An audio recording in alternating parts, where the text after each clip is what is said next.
Bonsoir à tous et bienvenue dans ce journal, en ce lundi, un journal présenté par Enzo Bobert. Bonsoir Enzo. Bonsoir Aurélien, bonsoir à tous. Au sommaire, les trains ne passeront bientôt plus à Rouessé-Vassé. Et oui Aurélien, la région a décidé de fermer la desserte à la rentrée. Habitants, élus et usagers se mobilisent pour tenter de la sauver. Au Mans, le jardin d'été, place de la République est de retour. Nous y sommes allés pour vous demander votre avis. Et puis pour finir ce JT, direction Roland-Garros, nous avons suivi Étienne Barlière, un entraîneur manceau qui a pu fouler pour la première fois la célèbre terre battue. Une sacrée expérience, vous le verrez. Et puis il y aura une invitée dans ce journal. Nous recevons ce soir Isabelle Vercher, responsable du réseau BGE en Sarthe. On parlera entrepreneuriat avec le concours Talent des Cités. Mais pour démarrer, direction Rouessé-Vassé où les habitants veulent sauver leur gare. Et oui, c'est une petite desserte de la ligne Le Mans-Laval qui n'accueille que quelques passagers par jour. Et la région a tout simplement décidé de la supprimer à la rentrée prochaine. Une décision vue comme un sacrifice pour les usagers du TER qui voient là encore la disparition d'un service public. Anthony Piton. Un vent de colère souffle sur Rouessé-Vassé. Il y a quelques jours, ses habitants apprenaient que leur gare ne sera plus desservie par le train dès la fin de l'été, suite à un vote de la région. Je fais le télétravail. Chaque mois, je dois déplacer à l'aéroport de Roissy pour mon travail. En même temps, avec une poussette, c'est pas pratique du tout de prendre un taxi. Alors le train, pour moi, c'est mon outil pour aller travailler. Tous les jours. En fait, quand on s'est installé en Sarthe, on a cherché, on a vu que le train passait de manière régulière sur toute cette ligne Le Mans-Laval. Et donc, on a cherché à construire sur le trajet de cette ligne. Car le train régional relie quotidiennement Rouessé-Vassé au Mans et à Laval. Une cinquantaine d'habitants sont regroupés au sein d'un collectif pour faire front contre la suppression de l'arrêt. S'il n'y a plus de train, d'abord en termes de transport, c'est un handicap pour nous. Ensuite, pour la commune, c'est une perte d'attractivité parce que par exemple pour le PLUI, on a bénéficié de terrains supplémentaires à viabiliser parce qu'on avait une gare. Donc ça montre bien qu'au niveau de l'attractivité de la commune. Mais au-delà de la commune, il y a tout le secteur. On est en train de perdre des enfants dans les écoles. Il est clair qu'avec une suppression de haltes ferroviaires, on n'aura plus personne à venir s'installer. Donc c'est la mort d'un village. Et puis au-delà de ça, c'est un service qui s'en va, un de plus. Des élus municipaux de Rouessé-Vassé montent aussi au créneau et réclament le maintien de la liaison. Nous, on est un peu outrés, sachant qu'on n'a pas été mis au courant. En fait, on l'a appris dans la presse. Donc, en concertation avec le maire, il nous a rejoints dans le collectif pour nous soutenir. Et je pense qu'il va faire les démarches avec nous pour pouvoir faire en sorte que notre gare reste ici pour l'attractivité de notre village. À la place des trains, des transports à la demande seront mis sur les rails dès la rentrée prochaine. Ils permettront aux habitants de se rendre à la gare de Ciel-Guillaume, située à 6 km. Et les rassemblements se multiplient aussi du côté des écoles, Enzo. Et oui, comme chaque année, l'annonce de la carte scolaire pour la rentrée suscite inquiétude et colère, parfois, avec les fermetures de classes. Après Saint-James-sur-Sarthe, c'est au Mans que des parents d'élèves se mobilisent. Vous le voyez sur ces images à l'école Philippot, par exemple, quartier Jean Jaurès, où une classe doit fermer, tout comme à l'école René Descartes, cette fois-ci dans le quartier Bollé, où un rassemblement contre la fermeture d'une classe est prévu ce mercredi à 15h45. Valoriser l'entrepreneuriat dans les quartiers prioritaires, c'est l'objectif du concours Talent des Cités. On va en parler ce soir avec notre invitée Isabelle Vercher, responsable du réseau BGE en Sarthe. Soyez la bienvenue sur notre plateau. Bonsoir Isabelle Vercher. Bonsoir. Alors on le rappelle pour les téléspectateurs qui ne connaîtraient pas BGE, c'est un organisme de formation et il le co-organise avec la BPI, bien ce concours Talent des Cités. Ça fait déjà 21 ans que ça existe, mais alors pour toutes celles et ceux qui ne connaissent pas forcément ce concours, qu'est-ce que c'est ? Ce concours est à l'initiative du ministère de la Ville et en partenariat avec BPI dans le programme Entrepreneuriat pour tous. D'accord, très bien. Et alors c'est quoi son objectif finalement? On entend entreprendre, quartier.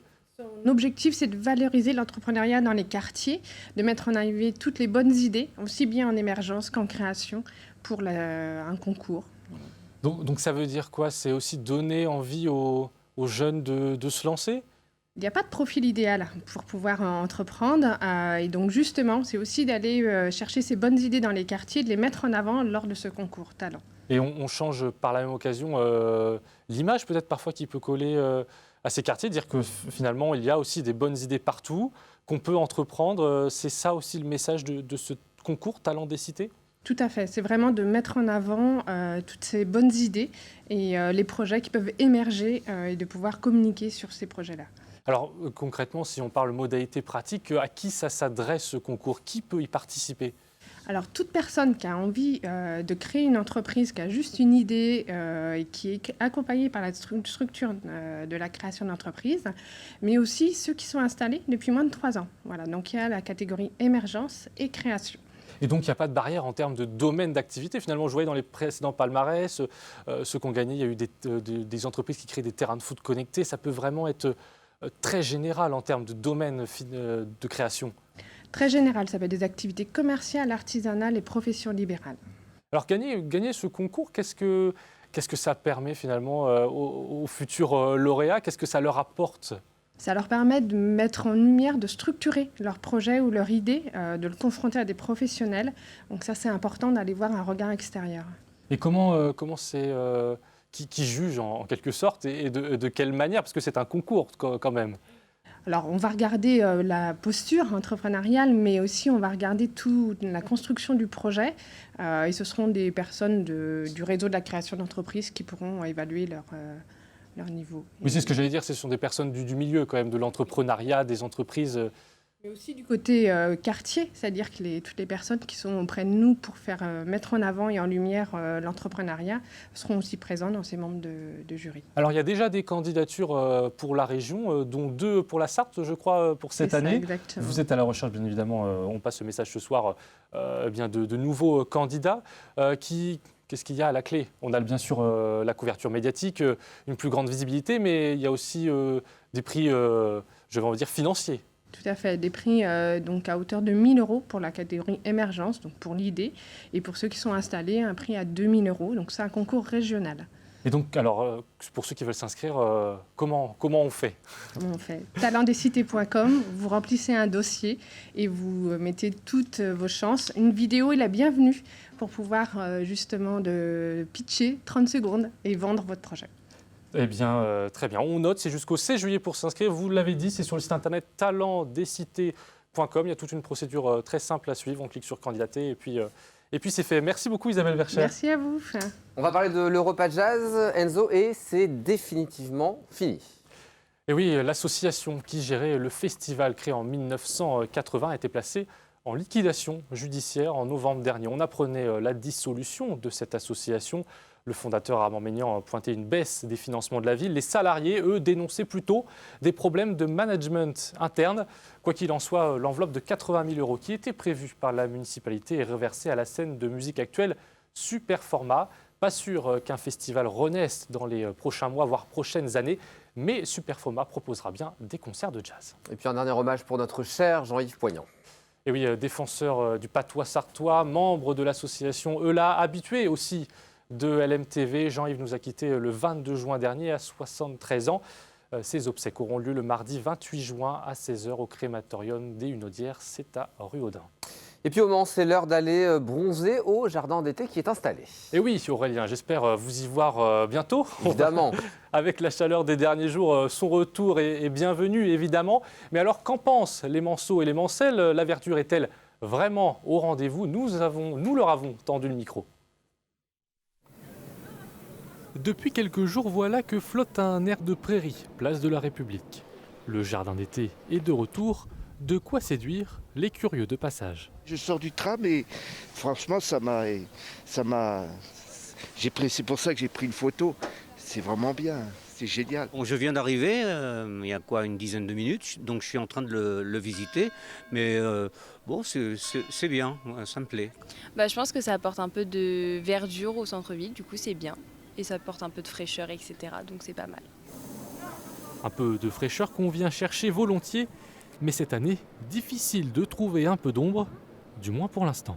Ce serait plus sympa s'il y avait des arbres, si on pouvait se mettre un peu à l'ombre, s'il y avait un peu de points d'eau où se rafraîchir. Voilà. C'est vide et encore beaucoup de soleil.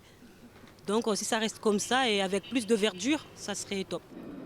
Et quand on demande si un tel jardin devrait s'installer de manière permanente, la réponse est unanime. Oui, pourquoi pas, ça changerait du minéral. Pas sûr de voir un jour les prairies envahir le centre-ville toute l'année, Mes cadeaux de consolation, le jardin d'été restera ouvert jusqu'au 3 septembre. On vient sur une petite erreur, Enzo, concernant le dernier hommage à Jean-Yves Poignant. Exactement, les obsèques n'auront pas lieu le mardi 28 juin, comme je viens de le dire, mais le mercredi 28 juin. Voilà, c'était donc le mercredi, non pas le mardi. Au crématorium des Hunaudières à Ruedain. On parle maintenant d'une expérience exceptionnelle, Enzo. Et oui, quelques jours après la fin du tournoi de tennis de Roland-Garros, tennismen et tenniswomen amateurs, cette fois, s'affrontent sur les mêmes cours que les professionnels pour les championnats de France. L'entraîneur du Somme Tennis, Étienne Marlière, dispute pour la première fois cette compétition sur l'ocre parisien avec les yeux pétillants d'un enfant qui vit son rêve. Vous allez le voir. Colin Ancel.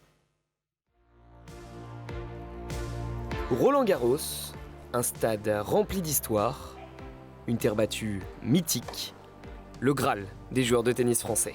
Roland-Garros, c'est un rêve d'enfant en fait. Depuis que je joue au tennis, j'en ai fait mon métier. J'ai la chance d'être programmé sur le Langlen, donc avec tout ce que ça représente au niveau mythique. Je veux dire, il y a Roger Federer qui a joué là, Nadal, Djoko. Voilà, donc ça va être super émotionnant. Chaque minute, chaque seconde et tout, moi ça va être top quoi. Finaliste régional et repêché pour ce tableau final, Étienne Marlière dispute ses premiers championnats de France en plus de 60 ans. L'entraîneur ne laisse rien au hasard dans sa préparation, mais ses habitudes ne sont pas bouleversées. Mais tu changes rien en fait, faut pas changer des habitudes, c'est-à-dire qu'il faut pas aller t'entraîner plus, aller faire des footings que tu fais pas ou trucs comme ça. C'est pire que tout ça, parce qu'après tu te blesses.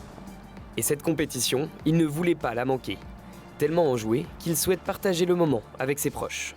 Je vois Étienne comme je l'ai vu il y a une trentaine d'années, c'est-à-dire heureux comme un petit enfant, comme un petit enfant sportif de faire une compétition. Il y a un endroit magique et pour la première fois, c'était un vrai bonheur. L'entraîneur Manceau affronte un Breton habitué de cette compétition. Quelques minutes après le début de la partie, l'enjeu prend le dessus. Le côté compétiteur, il est mis en avance sur le fait qu'on joue sur le Langlen. Et donc on a tellement envie de jouer qu'on a envie de bien faire, et puis l'esprit compète reprend le dessus en fait. Beaucoup de jeux accrochés, des échanges disputés, mais au final un score fleuve, 6-0, 6-2.